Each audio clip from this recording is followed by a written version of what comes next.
Hi everybody, I'm Scott Dunlap, and as you'll soon find out, I'm sort of a crazy runner. Although I was an entrepreneur, am an entrepreneur. I've done about 5 startups, but I keep lucking out. They keep getting bought, and so more importantly, I have all of this time in between those to actually pursue my passion. And one of them is trying to use the quantified self movement and the Internet of Things to measure passion itself. Because I'm sure many of you know, when you're in that moment, when you're pursuing a passion, the energy feels effortless, doesn't it? I mean, you could take 1,000 brush strokes, you could crack 100 eggs to make a perfect creme brulee, and in my case, I can run 100 miles without stopping because it just feels like so much fun.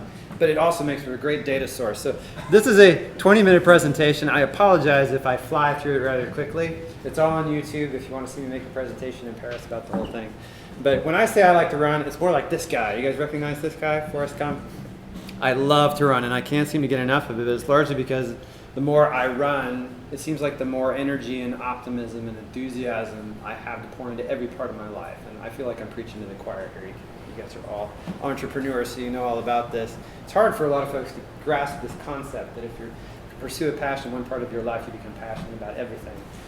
So I'll cruise right through it. Now, the Internet of Things, is it really helping us measure our passions? I'm not sure you've seen WALL-E, but if you see WALL-E, the ultimate evolution of technology is to give us a lounge chair that moves so we don't have to go anywhere. You serve up digital media 24/7 and you drink something called cupcake in a cup, which now I think about it actually does sound quite delicious. But I'm always worried that the Internet of Things, when all of us are incented to build things that make life a little bit more convenient or allow you to sit just a little bit more, it's a tricky thing. Is this really our destiny? Just to become lazy, and why would you do anything hard at all? I mean, honestly, and if you ask the question enough, sooner or later everybody says it's because it's my passion. And again, this is why I want to measure it, because it's not only powerful in the sense that it just seems endless, but it's what's behind every great piece of art, and it's what's behind what tackles every no, every impossibility. It seems to be infinite. It spills in the rest of your life, and so I want to know this energy source. I want to track it, I want to enhance it, and I want to be able to get to it. So can it be measured? I think we're sort of in chapter 1, chapter 2 of this great story, but I will try any device you guys have, and I will run 100 miles with it, and I will tell you when the runner's high starts and when it ends, and we can try to figure out if that helps. This is my passion. This is not me. I wish I looked like that. One of the heroes of our sport, Anton Krupicka, demonstrating the bare minimum things to do in ultra marathons. An ultra marathon is basically anything longer than a marathon, but we tend to do this. We put it over mountains and across deserts and all this crazy stuff. There's about 40,000 people who do this regularly, and we just love it. It only takes a pair of shoes, water bottle, and a pair of shorts, and honestly, I think if naked running was more acceptable, you wouldn't even need those things. It's a very minimalist sport, but there are these near euphoric moments that happen when you run that far, and that's really what I'm trying to track. So thanks to a lot of you guys, more devices are popping up. I think right now I'm getting a new device shipped to my house, and I still have to figure out what most of them do about every other week. Most of them are part of the Internet of Me, tracking things about yourself that can help give you some insight, whether it's skin sensors, salt levels, temperatures of skin, Fitbits, jawbones, and it's been just fascinating to try all these things out. At the same time, we have this Internet of Now, like where are you, and the GPS that might come from a Garmin unit or Polar. This is my water meter that tells me how much water I'm taking in, which as you'll see gets a little crazy. And then this is an often underestimated thing, but anybody who's run a 10K, a big 10K, knows what that is. It's called a D-tag. You strap it on your foot, and it makes sure that you run the course the way that you're supposed to. But it'll also post to Facebook every time you go through a checkpoint. And so I've created hacked-up devices that tell me when my competition is crossing the mat in front of me, what place I'm in. So if this, then that. It's one of the greatest web services I've ever seen. I do get a little out of control sometimes. You don't want to go full Borg, so if you guys could consolidate your devices, I would really appreciate it. But getting the data off of all of these things, I think, it'll help me explain what I've learned about passion, but also sort of what a trail marathon is. This is the Boston Marathon altitude chart, and last time I ran it, I burned 2,400 calories, which is probably what most people burn in a day. And took 27,000 steps. And this is Heartbreak Hill, known by many, feared by many runners, responsible for thousands of hill repeat workouts. But if you put it up against the Woodside 50-kilometer race, you start to get an understanding of what ultra marathons are about. It's 20% longer, but it takes about 50% more effort, largely because the hills are kind of crazy. But it's not really the granddaddy. The granddaddy is the 100-mile race, which is what we all aspire to do. We try to do 1 or 2 a year. And this is the Wasatch 100-miler up in Utah. And I tracked 15,000 burnt calories trying to get through this behemoth. You'll notice that it starts at like 5,500 feet and climbs to almost 10,000 right out of the gate. So I burned more calories in the first 10 miles than I did in the entire Boston Marathon. And then I had 90 miles to go. So, but even this one isn't crazy. It's just, this is the Hard Rock 100 that's in Colorado. And I'll skip through the rest, but as I do each one, I try all these devices and I track it all. And so if any of you are looking for a stress case user, for any of your devices, you just let me know. And just to give you some perspective, there's Heartbreak Hill. It doesn't seem quite so bad anymore relative to these. And although it's fun to, 18,000 calories, we lost about 4 pounds in one day. And that's great. I mean, you look really good at the finish. You can take a couple pictures and then you gain it all back. It's mostly hydration. But as fun as it is to lose that weight, that's really not why we do it. I mean, this is why we do it, and this is why we do it. And, this is me right here. I don't know if you can see it.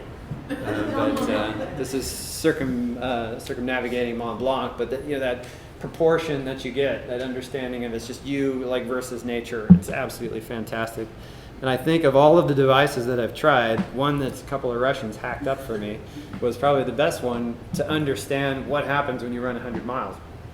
And all it does is ping me every 20 minutes and say, how do you feel? Input +5 to -5. And then I just track it over the course of 100 miles. And it looks like this. It's like an oscillating thing that actually gets more extreme as you go. And I've begun to start to name these: the wall, the pit, and the abyss. The wall, most people know. If you are a marathon runner, or you have a friend who is one, that's when mile 20 comes along and your body starts giving you side stitches and all this craziness.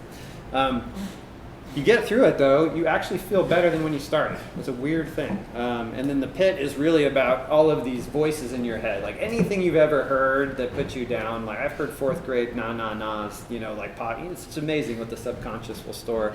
But you soon find out that you control those voices and you kind of get through it, and it's wonderful. And then the abyss is really just this sort of come to Jesus moment where you find out who you are and why the hell you're out there in the middle of nowhere, 80 miles out.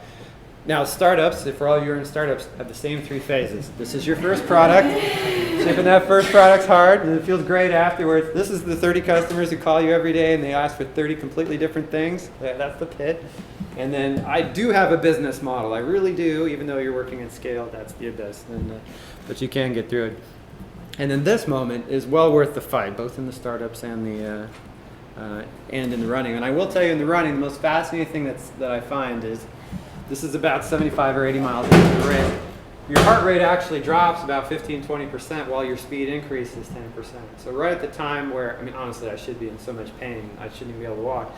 But there's this flow, this natural moment that happens, and the more I compare these notes with yogis and Buddhists and other folks, they all know it. I show them the data, and they're like, oh yeah, that's Mushin, that's flow, that's the zone, that's the state of enlightenment, whatever it might be. We get there through meditation, we get there through fasting, but within all of us, there's this capacity to have this endless energy and feel good.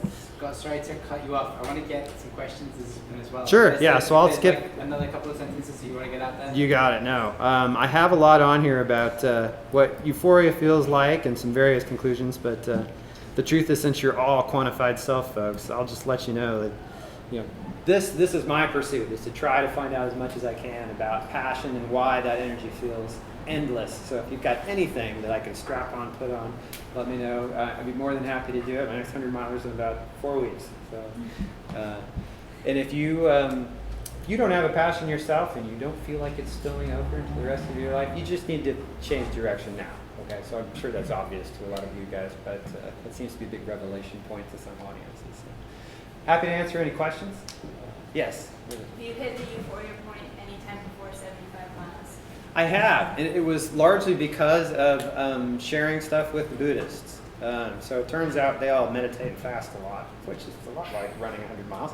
But it turns out as they were helping me go through the mental stages that they go through in meditation to try to reach enlightenment, turns out I sort of know where they all are. So now it takes me about 45 minutes in a run if I want to get there. But I'm completely useless for 2 hours if I do that. So I could run to the movie theater maybe. But it's such a state that it feels like time travel. Like it just feels so good and you're so in the moment, and then your wife goes, "It's 5 o'clock, why haven't you put something in it?" You know, like, oh my gosh, 5 o'clock, whatever. It just lost 5 hours. Yes. Yeah, I'm curious, I didn't quite get the connection between all this tracking that you're doing. How is it impacting your running? Are you faster, better? Why are you tracking? Well, I think it's largely to get to that state where, you know, when it happens, when I'm in that zone, it's hours at a time. And I almost can't even remember anything from that time. So I'm trying to understand what that source of that energy is. But what I'm realizing is that it's all internal. The body knows it. And there is a natural state there where you can kind of dial in your pain up and down. And it turns out form is everything in the end. When I'm in that zone and I've seen the videos of it, I look like I'm supposed to look, like all the Olympians look. Of course, when I train on the treadmill, most of the time I don't. But so in the end, it's really just this is a pure adventure to try to figure out. That's my white whale. Like, what can I learn about myself in the process? I will say the biggest surprise about I've helped all the development teams for Jawbone and Nike Field Band. Watching other people's sleep habits has been fascinating. There's no doubt about it. And Luis and I were talking about this earlier. Like, it's so strange for me that some guy that I met at some marathon randomly, and then I'm looking at his sleep schedules and I'm like, hey, are you okay? Just like over the social connection. And, oh, my kid has the flu and this is what's going on. And I'm like, oh, clearly he's not sleeping. Like, I can see what's going on. And then I realized, like, I'm a guy and that's a guy. Like, when was that ever going to come up? Like, we could run for 4 hours and never talk about each other's children because we're runners. That's what we do. And so there's something about that where the sleep schedules is inviting us into each other's lives in a way we haven't seen before. It's been very revealing. That and Jawbone told me that I was taking over 50% of my caloric intake in alcohol. That was kind of eye-opening too. When I saw the movie Flight with Denzel Washington, I was like, oh my God. Did you make a change based on that? Well, the first thing I did was I said, I understand the accountability of logging this. Is to say, maybe I should have tea instead of, well, what happened was I started to, go ahead and log my, 5 glasses of wine a day. I'm unemployed, so I give me $5. And what I noticed was, like, the social environment turned on me. They're like, you're never going to lose any weight if you drink 1,000 calories of alcohol every day. Look, I run 20 miles a day. I'm in pain. No. Do you sometimes run without any tracking device? Yes. And if so, do you feel different? Do you feel like you need something? Well, the thing I love about a lot of the new devices is there's nothing on them, so it's really just a bracelet. I can't watch a screen or do anything like that. So I often do, my biggest addiction is actually the iPod, where I'll often lose. So like this morning, I started to run with the iPod and then I was like, wait, how long has it been since I've run without an electronic device? Let's just put it all in the garage. And then it was a beautiful run. It was great. So we're very lucky to live in California. I have a couple questions. One of them, you said that sense of flow lasts from 45 minutes to an hour, but it seemed like it was just a peak on your graph and then it would go away to another bigger trough. Or does it just stay that way constantly from then on? So the longest I've felt it is about 3.5 hours. And so from that point onwards, you're just straight up? Yeah, and that point onwards, it fades in. It's always an oscillating wave. And the longest I've taken is about 155 miles. And if you run 155 miles, boy, it's like you get whiplash from that last up and down. Like, it's crazy. And it's the problem is it actually becomes hard to run. You become so euphoric that you sort of forget where you are and what your name is, and then the bottom is rather tough. My other question, I forgot. Yeah. So you feel abysmal before you have that high, that flow? Yeah. Based on It's often the case, and I don't know, I've disassociated with my body a little bit, because like the mile 20, like I know I can get through it, and as most marathoners do, and it turns out if you just run 30 miles, you feel a lot better.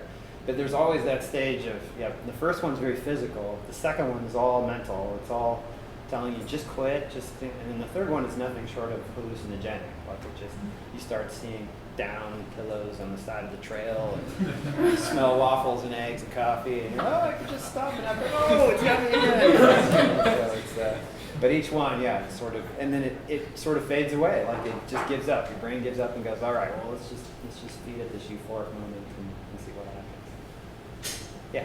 Do you know, is this, maybe you said this, but is the oscillation universal? Does everybody get the 3 things if they go 100 miles? And is there a fourth past the abyss? It keeps going. Yeah, it keeps going, and basically it just gets higher and lower.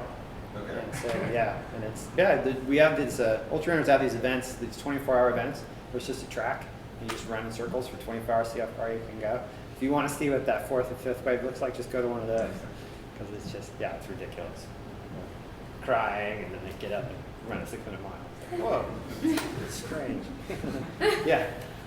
What's the most useful set of data that you've gotten from your tracking devices? So far, I think the biggest one has been, well, in terms of competing, the best one has been understanding my water flow relative to temperature.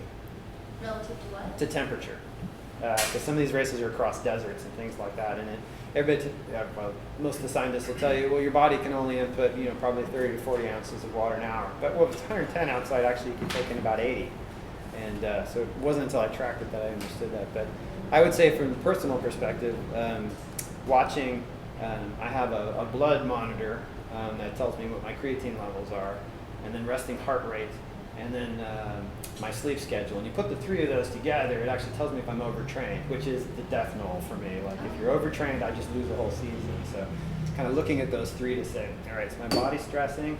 Is my resting heart rate too high? What does my deep sleep look like on it? When those 3 light up, then I immediately just start sitting on the couch watching a lot of TV until I get back on track.